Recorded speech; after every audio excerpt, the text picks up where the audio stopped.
네, 안녕하세요. 주식은 역시 끼리끼리새 끼리씨입니다. 안녕하세요, 끼리분들. 자, 끼리분들 주말 잘 보내고 계신가요? 매주 끼리과 함께 오늘 또 같이 공부해보도록 하겠습니다. 오늘은 8월 22일 일요일이고요. 오늘 또 같이 공부하시죠. 렛츠 기릿!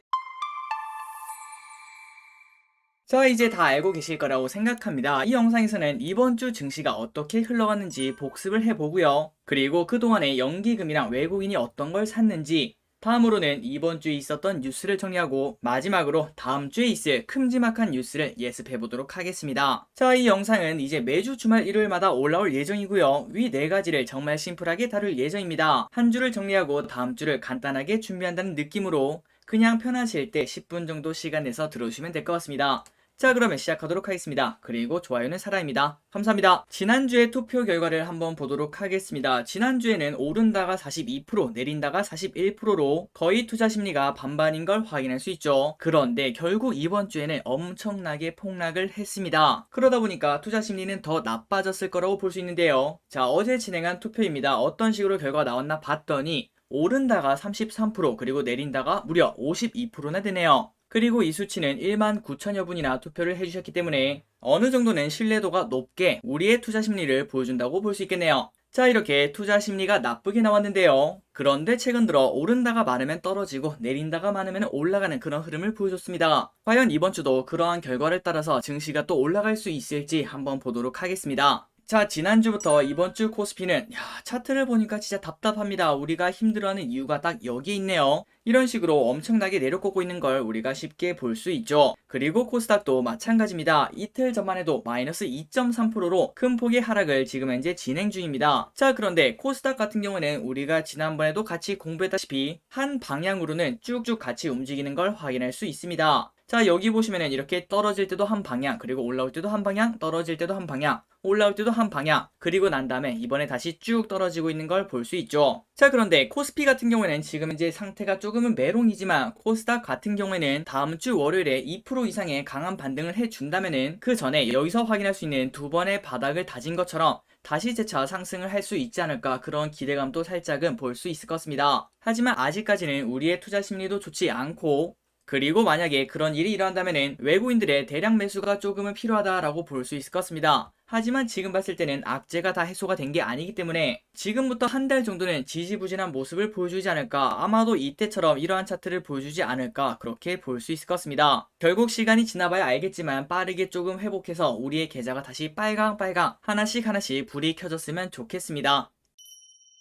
다음으로 매동을 보도록 하겠습니다. 이번 주에는 딱히 엄청나게 매도했다고 볼 수는 없어요. 외국인이 이번 주에 총 매도한 게 1조 원을 조금 넘죠. 그러니까 그렇게 많은 물량이라고 볼 수 없습니다. 그런데 그 전주에는 엄청나게 매도를 했죠. 거의 7조 원을 매도했습니다. 그러니까 지금 딱 봤을 때 외국인의 매도세는 갈수록 줄어들고 있는 걸 확인할 수 있네요. 그리고 기관은 거의 다 보합입니다. 이렇게 매수와 매도가 거의 비슷하고 금융투자도 비슷하고, 그리고 연기금은 어느 정도는 매수를 했다라고 볼 수 있네요. 다음으로 환율을 보도록 하겠습니다. 1183.5원, 엄청나게 높죠. 이렇게 빠르게 상승하고 있는데 모든 거는 작용 반작용이겠죠. 그래서 다시 1150원까지는 잘 모르겠지만 1160원, 1170원까지는 빠르게 다시 내려와 줬으면 좋겠습니다. 그리고 WTI를 보도록 할게요. WTI가 무려 62.14달러까지 내려왔습니다. 엄청나게 내려왔죠. 그때 고점을 75달러를 찍고 100달러 가니 많이 그런 말을 하다가 갑자기 이렇게 델타 변이 확산을 포함해서 여러가지 이유 때문에 이렇게 하락을 하고 있는 걸 확인할 수 있습니다. 다음으로 삼성전자와 하이닉스를 보도록 하겠습니다. 일단 삼성전자, 자, 여기 보시면은 8월 초, 그러니까 이번 달 초에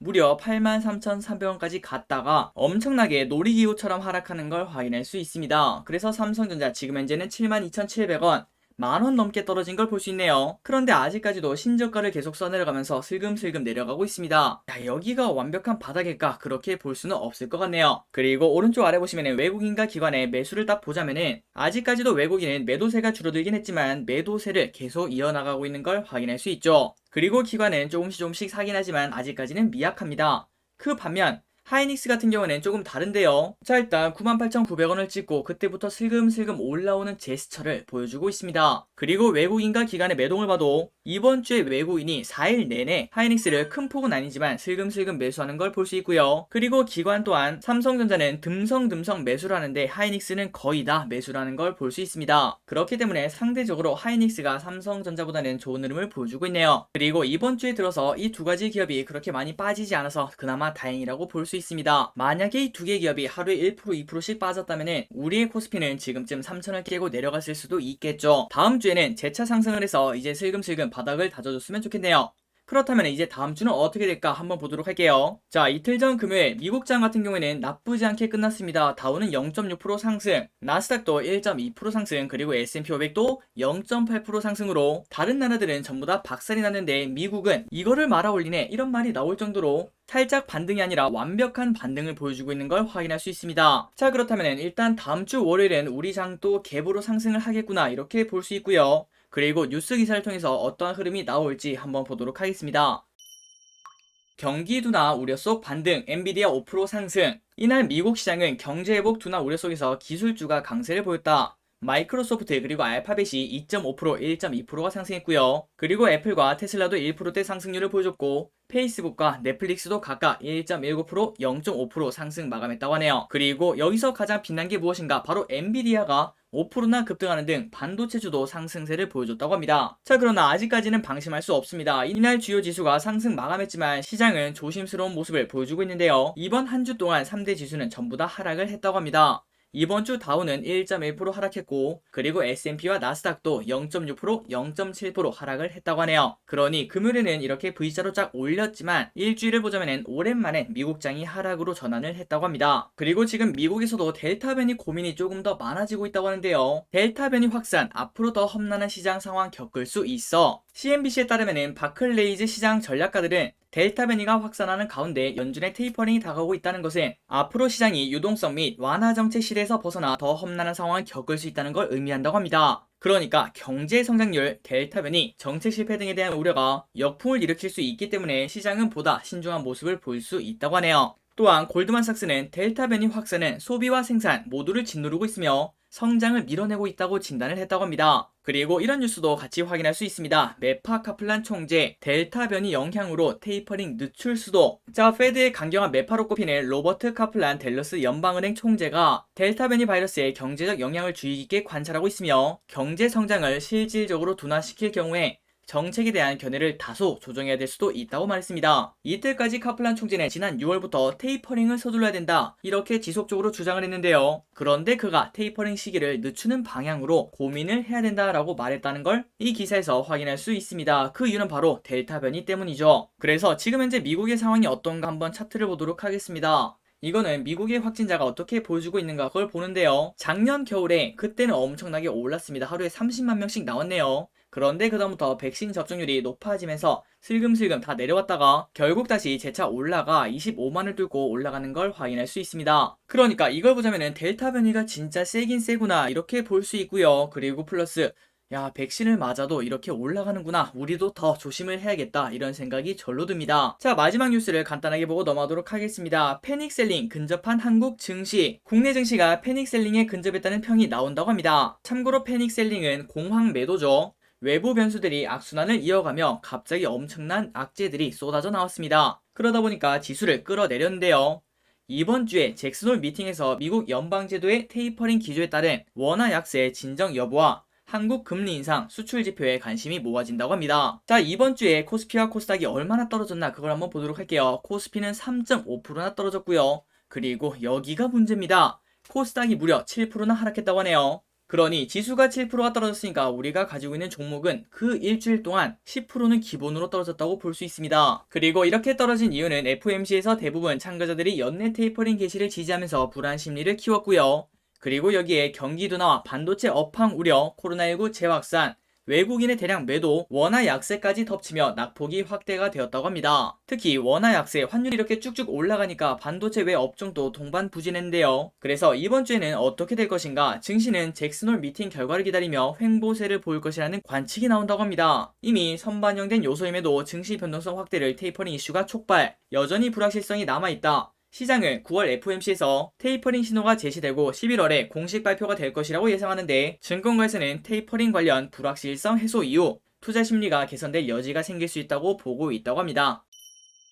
자, 그러니 여기까지 정리하자면 이번 주에는 증시가 정말 나빴고요. 코스피 3.5% 하락, 코스닥은 무려 7% 하락. 그런데 아직까지는 우리가 방심할 수 없다고 합니다. 다만 지난주 금요일날 이렇게 미국장이 조금은 좋게 끝나기 때문에 다음 주 월요일, 그러니까 내일이죠. 내일장은 조금은 기대를 해볼 수 있지 않겠나 그렇게 볼 수 있고, 그리고 플러스 거기서 조금은 유의미하게 코스피 같은 경우는 1% 이상, 코스닥은 2% 이상의 강한 반등을 한번 보여줘야 여기가 이제 바닥일 수 있겠구나 그런 생각을 해볼 수 있을 것 같습니다. 하지만 아직까지는 테이퍼링이라는 악재가 살아있기 때문에 처음에는 주가가 미국장 따라서 쭉 올랐지만 슬금슬금 내려오는, 그리고 중국장이 열리면서 쭉 빠지는 그런 흐름이 또 나올 수도 있겠죠. 그렇기 때문에 아직까지는 단언을 할 수 없고 불확실성이 매우 크기 때문에 우리는 결국 조금 더 한 걸음 물러서서 매수도 하지 말고 매도도 하지 말고 관망세를 보여주는 게 어떻겠나, 이런 전략을 생각할 수 있을 것 같습니다. 자, 다음으로 넘어가도록 하겠습니다. 여기까지 시간이 조금 걸렸네요. 이제부터 빠르게 하고 끝내보도록 할게요. 이번 주에 외국인 많이 팔았습니다. 그래도 1조 넘게 팔았죠. 그리고 연기금에 조금 매수를 했는데 사실상 그 대부분이 크래프톤이랑 카카오뱅크를 매수를 했습니다.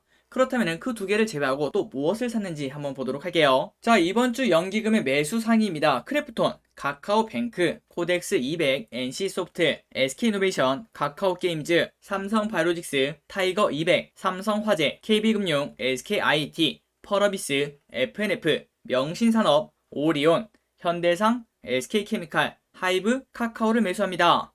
그래서 여기서 확인할 수 있다시피 크래프톤이랑 카카오뱅크를 빼고 나면은 매수세가 그렇게 크지 않은 걸 볼 수 있죠. 자, 그래서 이 중에서 공부를 해야 될 게 무엇인가? 카카오게임즈, 삼성화재, SKIT, 명신산업, 현대해상, SK케미칼을 연기금들이 매수를 하고, 그리고 그 와중에 매도량은 적었던, 그러니까 지속적으로 매수를 한다고 볼 수 있겠죠. 다음으로 외국인의 매수를 보도록 하겠습니다. 1등부터 SK하이닉스, 카카오뱅크, LG화학, 삼성바이오로직스, 카카오, 삼성 SDI, 크래프톤, 에코프로비엠, 페노션, 네이버, 에코프로, 삼성화재, 오스템임플란트, 삼성엔지니어링, NC소프트, 두산중공업, LG전자, 효성TNC, KTNG를 매수하고 있습니다. 여기서 특이한 걸 찾자면은 SK하이닉스를 큰 폭으로 매수를 하고 있고요. 그리고 카카오뱅크와 크래프톤도 같이 매수하고 있고, 다음으로 LG화학, 삼성 SDI를 포함해 2차전지에 관련된 걸 열심히 매수하고 있는 걸 확인할 수 있습니다. 그래서 외국인이 매수한 것 중에서 공부를 해볼 만한 게 뭐가 있는가? LG화학, 삼성바이오로직스, 삼성엔지니어링,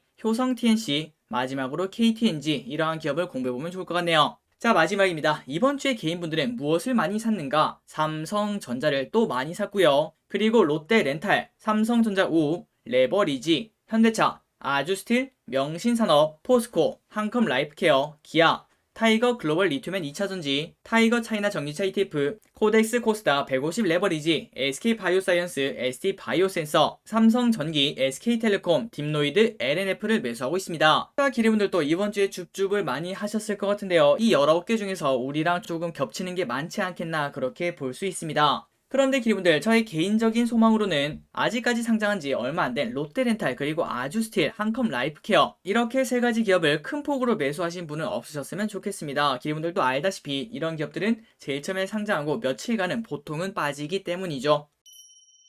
자, 다음으로 이번 주에는 어떤 뉴스가 있었는지 뉴스 타이틀을 보고 빠르게 복습을 해보도록 하겠습니다. 월요일부터 시간 순서대로 보도록 할게요. 첫 번째, 탈레반이 장악한 아프간.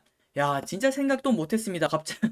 갑자기 이런 뉴스가 나와서 증시가 살짝 출렁였죠. 그리고 아직까지도 여기도 불이 꺼지진 않았습니다. 슬금슬금 타오르고 있죠. 다음입니다. 싱크홀 100만 돌파, 모가디슈 올해 흥행 2위. 최근 들어 재밌는 영화가 많이 나오고 있다고 합니다. 그러다 보니까 극장가가 조금씩 활기를 띠고 있다고 하네요. 그리고 올해 하반기에도 이렇게 대작 영화가 많다고 하는데 아마도 그러한 흐름에 맞춰서 극장에 관련된 주식도 공부해볼 필요가 있어 보이네요. 하지만 이 부분은 다들 알다시피 적자가 너무 심하다는 거, 그거는 꼭 생각을 해봐야 될 것 같습니다. 다음 뉴스입니다. 온 동네 아이들이 다 보고 싶어 할 텐데 디즈니 습격 앞두고 벌벌 떠는 국내 기업들. 글로벌 OTT 생태계 최강자 자리를 노리는 디즈니 플러스가 드디어 한국에 옵니다.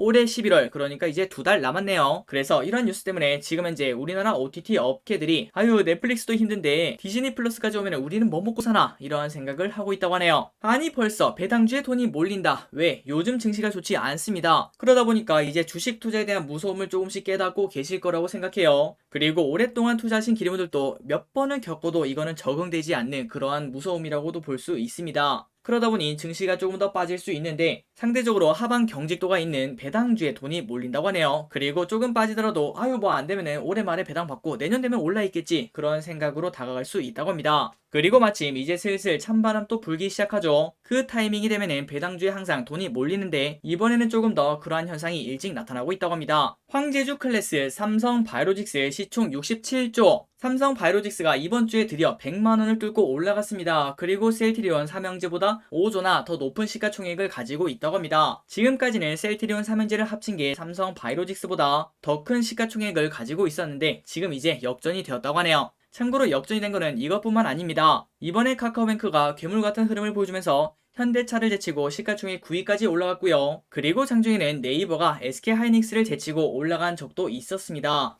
이번 주에는 정말 큰일이 많았네요. 자, 삼성전자 개인 지분이 8개월 만에 2배로 뛰었다고 합니다. 원래는 6.48%였는데 올해 들어서 엄청나게 동학개미 운동이 나타나며 13.08%까지 올라왔다고 하네요. 이 부분에서 놀랄만한 포인트가 두 가지가 있는데요. 첫 번째는 작년까지 삼성전자를 보유한 개인 지분이 6.48밖에 되지 않는 것도 놀랐고요. 그리고 두 번째, 올해 들어서 그렇게 많이 샀는데 이제 13.08%라는 것도 정말 놀랍다고 볼 수 있습니다. 그만큼 삼성전자가 진짜 큰 기업이긴 한가 보네요. 자, 그래서 수요일날 증시가 살짝 잠잠해지나 봤더니 갑자기 목요일날 이런 뉴스가 나왔습니다. 연준 연내 테이퍼링 시작할 듯, 뉴욕 증시 1% 뚝. 이렇게 뉴욕이 하락하니까 우리나라도 버틸 수가 없었겠죠. 그리고 삼성자동차 결국에는 26년 만에 역사 속으로 사라졌다고 합니다. 지분을 완전 정리했다고 하네요. 내년부터는 르노 삼성이라는 브랜드를 볼 수 없다고 합니다. 자, 금요일이 되니까 이런 뉴스가 이제 많아지기 시작합니다. B2 부메랑 돌아오나 주가 하락에 고개드는 반대매매 주의보. 자, 기분들 항상 잊지 마시기 바랍니다. 지금 같은 경우에도 야 이거 한번 B2 한번 해볼까? 지금이 기회 아닐까? 그렇게 볼 수 있겠지만 증시에는 무조건이라는 건 없습니다. 어떠한 일이라도 일어날 수 있죠. 여기서 만약에 우리가 용기를 내서 비투를 했는데 만약에 10% 더 떨어진다면은 그 이유는 여러 가지가 있겠죠. 갑자기 중국과 미국이 싸운다든지 아프간에서 테러를 한다든지 김정은이 미사일을 쏜다든지 그런 것들을 포함해서 주식시장은 단기적으로 우리가 예상을 절대 할 수가 없습니다. 그런데 그 단기 반등을 노리고 비투를 한다는 것은 조금 위험한 생각이 될 수도 있겠죠. 지금 이거를 들으시는 분들 중에서도 경력이 1년 이상 되시는 분도 계실 거고 그리고 올해 시작한 분도 많으실 거라고 생각합니다. 그런데 지금까지는 그렇게 나쁜 장이 아니었죠. 일단 사고 나서 좀 있으면 다 올랐습니다. 그러다 보니 조금은 과장을 보태서 우리의 월급이 하루 만에 벌 수 있는 그런 장이 펼쳐졌었죠. 그런데 우리는 항상 반대로 생각을 해봐야 됩니다. 하루 만에 우리의 월급을 벌 수 있다는 것은 다시 말하자면 하루 만에 우리의 월급이 사라질 수도 있다는 거겠죠. 그러니 기분들 항상 비투는 조금은 자제를 하시는 게 좋지 않겠나 이렇게 볼 수 있겠네요. 자, 마지막으로 다음 주 주요 일정 빠르게 보고 끝내보도록 하겠습니다. 자, 내일부터 시작되는 한 주에서는 게임에 관련된 뉴스가 많습니다. 그러다 보니까 이번 주에 게임주가 조금씩 소폭 반등을 했죠. 이번 주 수요일에 해외 행사가 있다고 합니다. 게임스컴. 독일에서 매년 열리는 유럽 최대 규모의 게임 전시회라고 하는데 세계 3대 게임쇼 중 하나라고 합니다. 이번에는 온라인으로 전 과정이 진행이 되고 그리고 여기서 우리나라 업체들은 뭐가 있는가? 펄어비스는 신작 콘텐츠가 공개가 되고요. 썸에이지는 신작 게임 크로우즈 출품. 컴투스는 서머너즈와 크로니클을 추가 정보를 공개한다고 하네요. 또한 같은 날 넷마블과 마블의 두 번째 협업 게임이 출시가 됩니다. 글로벌 240여국에 출시를 하며 다시 한 번 더 해외 시장 공략에 박차를 가할 예정이라고 하네요. 그래서 수요일날 이러한 게임이 출시가 된다고 하니까 넷마블의 주가가 어떤 식으로 움직이는지 그 부분도 관심있게 보면 좋을 것 같습니다. 같은 날 한국과 콜롬비아 정상회담을 진행한다고 하네요. 중남미 협력 기반 확대 계기가 될 수도 있다고 합니다. 그리고 8월 26일 목요일 8월 금융통화위원회가 있고요. 잭슨홀 미팅이 있습니다. 자, 이번 8월 금융통화위원회에서는 바이러스 확산에 따른 금리 인상 보류 가능성이 있다고 하는데 한번 그 부분 또 관심 있게 보면 좋을 것 같고요.